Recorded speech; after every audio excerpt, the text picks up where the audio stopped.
Hey, welcome back to Speaking Sidemount. I'm Steve Davis. Well, welcome to the May bonus video. I'm working really hard on making sure that we're delivering the greatest content on Speaking Sidemount that we possibly can. I'm a couple of interviews ahead now, so I'm really pleased with that. But what I wanted to start to talk to you about this month is really go back and look at a couple of the previous episodes, look forward at a couple of that are coming, so that you can get an insider's view of what's going on. But I really enjoyed catching up with Brian. It's great to see that he's back in the water now as well. And believe it or not, he put some more line into Dan's cave first time back. So great to see Brian back in the water. Really pleased for him.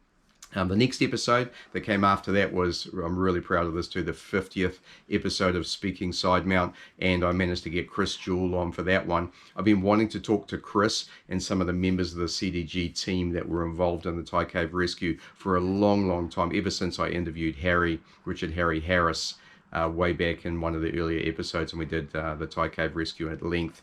But Chris was really key and foundational in the rescue itself. So he was one of the 4 divers who were doing the push dives at the end to bring the kids out, along with John Valanthan and Rick Stanton. So amazing effort from him. But he had some really key aspects that he was involved in that Thai Cave rescue, and some of it was drama.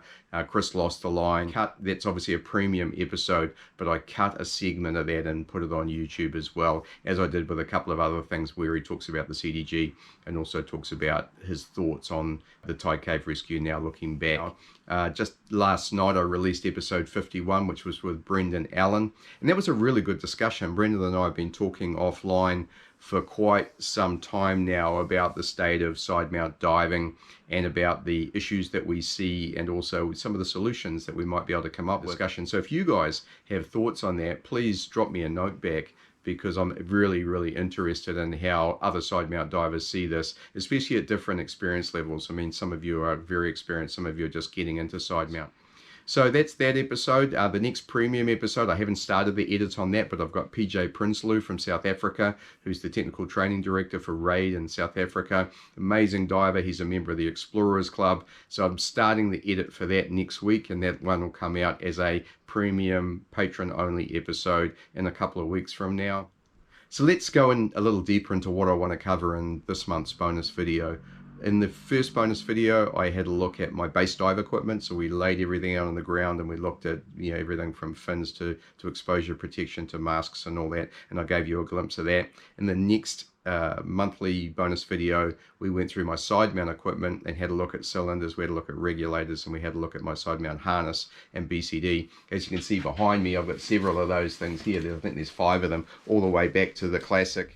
So let's have a look at donning the equipment, and so we'll start with the harness. And I just want to show you perhaps a couple of donning tricks that make things quite a bit easier when you're trying to put this, and it saves all of that shoulder flexibility problems that we sometimes have. Next thing is inflator hose. I'm donned, right? So that's as simple as that. Now the next thing that I do pre-dive, it's kind of part of my pre-dive. I'm able to find everything when I need to.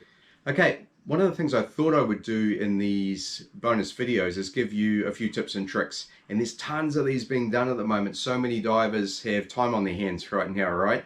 And so I know Vas Proud's doing a bunch of tips, which are really cool. Misha's done some phenomenal ones. And so I don't want to replicate what they're doing. So I want to come up with some of the unique tips and tricks that I haven't seen anywhere else. It's a really good alternative to using a double ender. It, again, has multiple uses.